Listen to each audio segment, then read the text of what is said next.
इथं राहतोय आणि माझ्यावर 6 लाख रुपये कर्ज आहे. दादा तुम्ही मला मदत करा.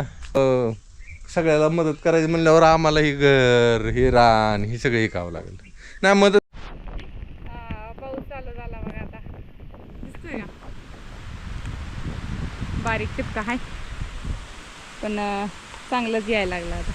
वाटलं जनावर का आता एका झाडाला 4 ते 5 भेंड्या गावतात. नाही बारीक आहे हे बघा. 3 शिरे 6 हात तया माझा दंडवत. तर राम राम मंडळी, मी संदीप भगत स्वागत करतो तुमचं आपली माती आपली माणसं यूट्यूब चॅनलवरती. मित्रांनो, सकाळच्या आता वाजले जवळजवळ टायमिंग काय माहीत नाही, पण आपण आलो इथं पाळ घालायला तुरीच्या रानाला. रोजच थोडं थोडं घालतोय पण पाऊस येतोय त्याच्यामुळे थांबतोय आपण. आता आज जरा उघडल्याने आहे पण तरी सकाळ सकाळ म्हणलं पाऊस येत नाही तर पाळ घालून घ्यावी चांगली. इकडं आलो करू ट्रॅक्टर चालू. आता बऱ्यापैकी व्यवस्थित व्हायला लागले सगळं चांगलं. पाळ बसायला लागली, गवत मारायला लागले. तर मंडळी, कालच्या व्हिडिओमध्ये ना आपण ज्यांना मदत केली होती बऱ्याच कमेंट आल्या, दादा तुम्ही आधी विचारपूस करून करा. ह्याच्या आधी वर्षापूर्वी ना माझी बुबडी का वळायला लागली कोणाष्ट. 1-1.5 वर्षापूर्वी त्या व्यक्तीशी माझं बोलणं झालं. त्या टायमाला त्यांनी काही मदत मागितली नव्हती. त्याला फक्त खोकल्याचा त्रास होता, त्यासाठी मला फोन केला होता. आणि त्याच टायमाला मला सांगितलं होतं की माझं असं मी अपंग आहे, मी बेडवर पडूनच आहे, मला हाला येत नाही काय नाही. त्या टायमाला त्यांनी मदत ही काय मागितली नव्हती, पण ह्यावेळेस त्यांनी मदत मागितली. मला जरा वाईट वाटलं. आणि ती व्हिडिओ टाकला का त्यांना मदतीचा की परत खाली एक जणांनी कमेंट केली की मी असं आमकाम काय बघा इथं राहतोय आणि माझ्यावर 6 लाख रुपये कर्ज आहे, दादा तुम्ही मला मदत करा. आणि नंबर पण दिला. मग मी विचार केला, आयला म्हणलं इतके दिवस म्हणलं कुणी जरी नंबर टाकला माझ्या कमेंटवर तर नंबर डिलीट होत नाही. हे म्हणजे डिलीट व्हायचे ना, कुणी जर नंबर टाकला मोबाईल तर ते ॲटोमॅटिकच डिलीट व्हायचे. आणि ह्यांचं कसं काय डिलीट झाले नाही. तर मग मी म्हणलं ही बहादर म्हणलं चांगला मुरलेला दिसतो यूट्यूबवर. ह्यांनी बऱ्याच जणांना असंच मदत मागितलेली आहे. कसं आहे बरं का, ही अपंग व्यक्ती होती त्यामुळं आपण मदत केली. आता कर्ज काढायचं कारण सुद्धा काय असते ते हे तुम्हाला माहीत, पण तुम्हाला हातपाय चांगला आहे त्याच्यामुळं सगळ्याला मदत करायची म्हणल्यावर आम्हाला ही घर ही रान ही सगळं विकावं लागेल. नाही मदत करू आपण, पण आपल्याला ती भावलं पाहिजे मनाला. आपल्याला बी बरं वाटलं पाहिजे की यायला आपण एखाद्या व्यक्तीला मदत केली, असं आहे, बाकी काय नाही. तर मंडळी, आपण थोडी सुट्टी केली दुपारच्या 2 वाजले. ते लय वेळ गेला आपला, जवळजवळ लय डबल जातोय ना प्रत्येक ह्याच्यातनं. थोडं राहिले पण ते आता थोडं काहीतरी खाऊन घेऊ आणि मग चालू करू. तर मंडळी, थोडं खाऊन घेतलं आणि आजचं कमळ बघा मोठं निघलं. किती मोठं आहे बघा, एकदम सुंदर दिसायला लागले. नामा मागं पळत गेले. आणि माझं वातावरण पण जरा आता एवढ्याच बघा ना कसं गडूळ झालं. गडूळ म्हणजे आभाळ आले, मागणं पाऊस पडण्याची शक्यता आहे चांगलीच. आणि हे आपलं भेंडीचं झाड लागायला लागले माझ्या, कुठं लागते बघा. आणि ह्याला आताशी भेंड्या चालू झाल्या. ह्याची एक भेंडी तोडली आपण भाजीला आणि ही दुसरी भेंडी आहे. किती भेंड्या लागल्या बघा इथंच. ह्याला लई उशीर लागतो या भेंडीला फळ यायला. आणि ही कुणी ओळखल का ही झाड कशाचं आहे. ह्याला फुलं लागली ती, ह्याची पानं बघा अशी असते ती, ही अशी पानं आहे त्याची, ही अशी फुलं आहे ती. कुणाला माहीत असेल तर सांगा ही कशाचं झाड आहे. पाऊस यायला लागला ग. हां, आता मला वाटतं नाही गेलं तर बरं होईल आपण, कारण थांब जरा वातावरण निवळू दे. पाऊस उघडला तर जाऊ. तर मंडळी, तुम्हाला सूर्यफूल दाखवतो आता. त्या दिवशी आपण पाणी दिलं सूर्यफुलाला, अर्ध रान भिजवून झालं आणि दुसऱ्या दिवशीपासून रात्रपाळी चालू झाली. रात्रपाळीत काय मी भिजवलंच नाही. तर हे बघा सूर्यफूल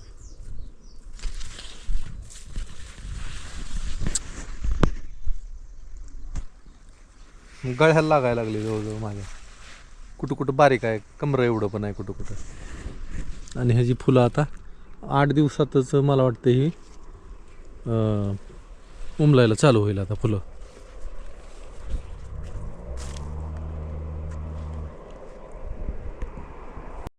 तर मंडळी झालं आपलं, लय वेळ गेला. सकाळी 9ला लागलेलो, 5:30 वाजले आपल्याला तेवढं सगळं रान घ्यायला. वसान लागायचं काढायचं, वसान लागायचं काढायचं, त्यामुळे उशीर झाला. तर रात्रीच्या जेवणाची तयारी चालू आहे. इकडं आली भाजी हुडकायला, भाजीला काहीच राहिलेलं नाही,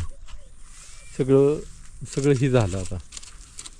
तरीसुद्धा ती बघते कुठं काय आहे का, आहे ती का. बरं, कर आपल्याला कारल्याची भाजी. मला वाटतं एखादी भाजी पातळ असावी का, कारल्याच्या भाजीने पोट नाही भरायचं. नुसतं कडू कारलं नको वाटतं खायला, बळबळ खावं लागतं. चांगलं असतं पण काय खावटत नाही ना, खावटत नाही. तरी ती चांगलं बनवते बरं का कारलं, कडू लागत नाही. मग तरी बी भाजी नको वाटते खायला, तोंड जरा वाकडं होतं मनानेच.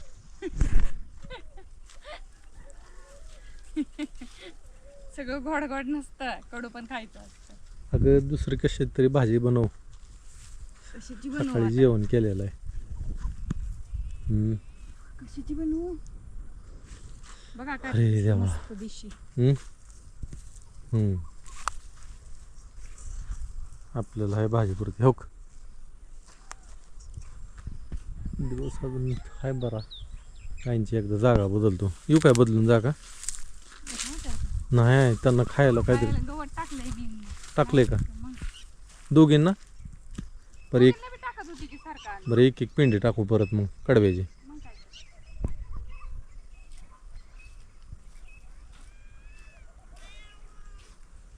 चला, आज आपण पाळ घातलेली, तण बऱ्यापैकी सुकून गेलं सगळं. आता फक्त एवढीच जागा राहते खुरपायची. त्या तुरीच्या बरोबर असे तिकडल्या बाजूचं राहिले सगळं खुरपायचं, काय अडचण नाही. ते सगळं घ्यावं लागेल खुरपून. माझं काम तर संपलं आता. हे खुरपायचं हे काय मला जमत नाही.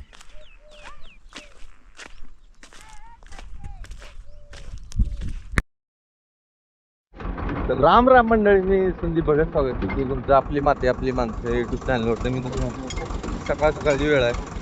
मी निघालो आता ट्रॅक्टर घेऊन गावात ते तात्यांनी रोप आणलेले ते नारळाचे हे ते तिकडच्या शेतात घेऊन जायचं. त्यासाठी आपण गाडा घेतलेला आहे. परत आपल्याला माघारी यायचं.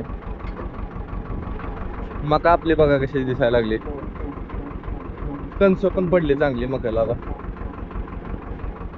आणि आता थोड्या दिवसात मका इकून टाकू आपण, मुरघासाला देऊन टाकायची. मका करायची नाही, मका केली की लय त्याला वाळवानं हे लय ताप आहे. ट्रॅक्टर लावला असं आपण म्हणजे इकडून पटकन झाडं बाहेर काढा येतील. ही झाडं आणली ती नारळाची, चिक्कूचं, ही जांभळ आहे तसली मोठी जांभळ, आणि इकडं आंब्याची 1 2 3 4 5 6 7 8 9 10 झाडं आंब्याची आणली. एवढीची गरज नव्हती.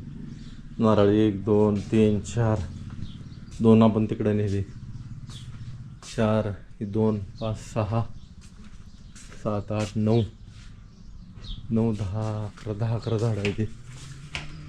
आई ग आई बाहेर गेली वाटते कुठं, बाहेरनं जावं झालं. तर आता सूर्यफूल जे आपलं फुलाला आलंय, तर गावात ज्या 2 पेट्या आहेत ती घेऊन जायचं आहे आपल्याला आता. कारण सूर्यफुलावर भरपूर पराग आणि मधुरस मकरंद म्हणायचं त्याला, आणि त्याचं रूपांतर परत मदत करतात माशा. आई ग काय करते. बर बर. तर मंडळी झाडं घेऊन आलो मी आपल्या शेतामध्ये. आता खाली उतरू, माघारी जाऊ. ती आपली तूर आहे बिना पाण्याची, पाणी दिलेलं नाही, चांगली आहे. पण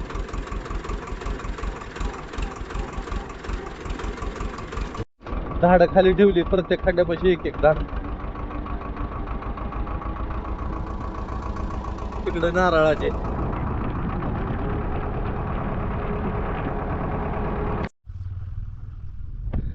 तर मंडळी आपल्या इथं एक शेताच्या कडेला एक शेजाऱ्यांचा उपसा आहे लाल मातीचा, त्यातली 10-20 पाट्या माती आपण घेऊन जाणार आहे.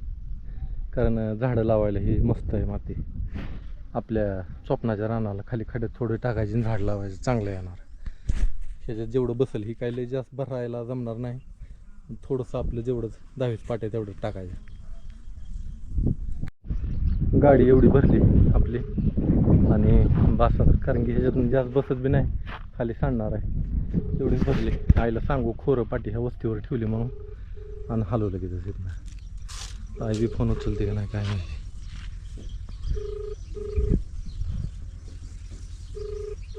आई कामात असेल त्यामुळे फोन काय उचलणार नाही. फोन नाही उचलला आपल्या आपण आता स्टार्टर मारू आणि हलू. चला. कसं वाटतंय हो आता? भारी दिसतंय ना. पाणी पाहिजे हो इकडल्या 5-6 वळी तर. दंड काढायचं का? एवढं खुरपून होत्या की थोडं राहिले. गाईंला लय टाकली बघा वैरण. टाका आता त्यांना. इथं बी हाय अजून गावात लय हाय. वाट बघत बसली त्या पाण्याला. इकडं आईचं लांब गेली की खुरपत. खुरप आणलंय का ग माझं? मी तिथंच बांधतो, आणू ना. आणा की गावात लय हाय. बर बर बर. म्हणलं कपडे वाळू घालूनच यावी म्हणून जरा थांबली. तू बाहेर आली आणि तशीच आली इकडं.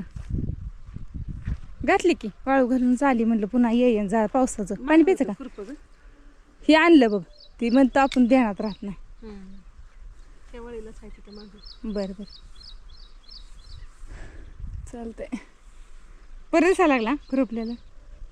भारी दिसायला लागला आता. नुसतं तुरी तुरी वाटायला लागले आता. गावात किती पडले पण महाग. हे काय त्यावेळेस हां नाही नाही त्यावेळीचं सगळं गाईंला टाकलं मग. सकाळपासून चालू आहे आज. काय उपवास, सोमवार. स्वयंपाक नाही काय नाही. सकाळपासून काम चालू होतं.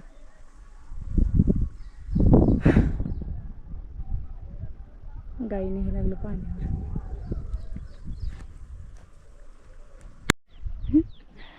काय वाळतंय गाय? काय वाळतंय? ऊन पडलंय पण काय वाळतंय? गरम होईल म्हणायचं तर म्हणते पाणी वाळल. 3दा झालं बरं का सकाळपासून पाणी वाळल.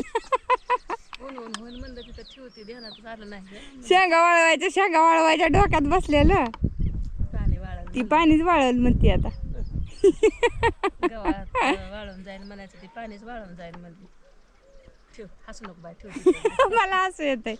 पाणी वाळायलाच म्हणते. गरम होईल म्हणायचं तर पाणी वाळल. चाललंय ग मला घरी वाळल तिथं ठेव. राहू दे गावात टाकते त्याच्यावर ढिगारा. ठेव तिथं सावलीला ठेव. चालतंय. हो इकडं पक्षी बघ. घरटी केली ती सुगरणीने इथं. त्याच्यात दिसतं ती काय दिसतंय की. हा बसते बसते. चालतंय आले. पाऊस चालू झाला बघा आता. दिसतोय का? बारीक टिपका आहे पण चांगलंच यायला लागलं आता. वाटलं लयच बारीक आहे काय की, पण बऱ्याच येत आहे. भिजवतंय काही आता. गवताची बघा कशी तालच्या ताल पडली या.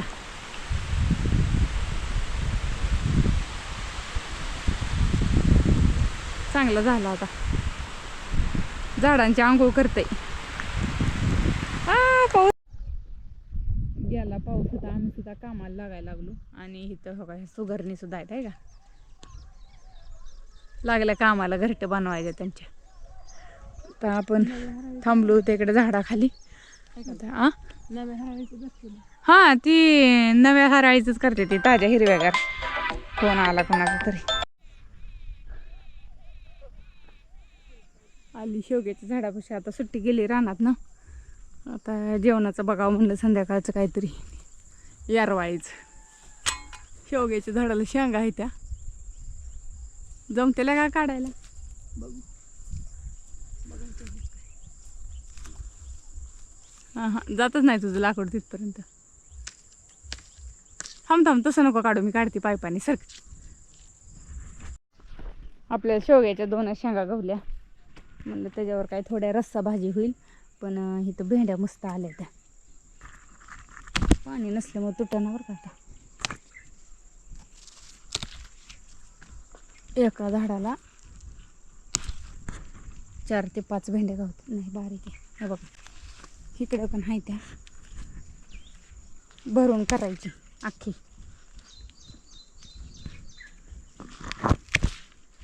खिडकीचं तिथे टाकून. आणि आपल्या इकडं पण झाड आहे. त्याला लागली का बघू. त्याची काय अजून तोडली नाही बरं का. देशी भेंडीचं झाड आहे. कसलं आहे बघा. एरंड असल्याने वाटते. एरंड.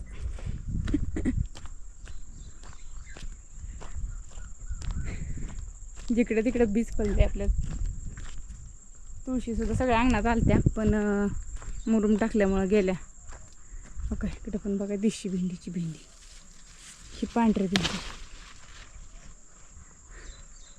एकच गवली. आता एवढ्या गवल्या त्या अजून तिकडे बी असलेल्या काहीतरी आणती आणि मस्तपैकी अशी भरली भेंडी करते. कारण सुकी करायची म्हणलं की पुरणार नाही. इकडं मस्त अशी शेवग्याची शेंग शिजायला चालू आहे. ज्वारीच्या भाकरी झाल्यात मस्तपैकी. आणि इकडं भेंडी भरलेली. गरम गरम मस्त असा ताव मारायचा आता जेवणावर.